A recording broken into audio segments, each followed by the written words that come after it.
Praise lord my dear friends. ఈ రాత్రికాల సమయంలో యేసు ప్రభు మనకిస్తున్న వాగ్దానము కీర్తనలు 22వ అధ్యాయము 26వ వచనము. దీనులు భోజనము చేసి తృప్తి పొందెదరు, యెహోవాను వెతుకువారు ఆయనను స్తుతించెదరు. మీ హృదయములు తెప్పరిల్లి నిత్యము బ్రతుకును. ఆమేన్. యేసు ప్రభు మనతో చెప్తున్నారు సిస్టర్స్ అండ్ బ్రదర్స్, దీనులు సరిగా భోజనం చేయటానికి కూడా వారికి వసతి ఉండదు.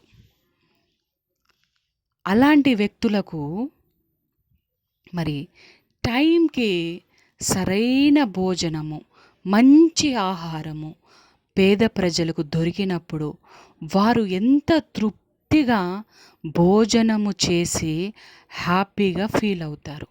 అలాగే మీరు నన్ను వెతికే ప్రజలుగా ఉన్నారు. నన్ను మీరు వెతికే ప్రజలుగా ఉంటే ఎల్లప్పుడూ మీరు స్తుతిస్తారు. మీరు స్తుతించటమే నన్ను వెతకటము. దేవుడు ఎలా కనిపిస్తాడు?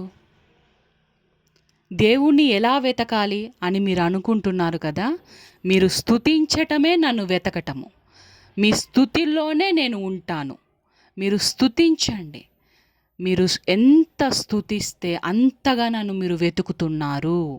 ఎప్పుడైతే మీకు నేను దొరుకుతానో, ఎప్పుడైతే మీరు నన్ను వెతుకుతారో అప్పుడు మీ హృదయములు తెప్పరిల్లి నిత్యము బ్రతుకును, ఆనందముగా ఉంటారు.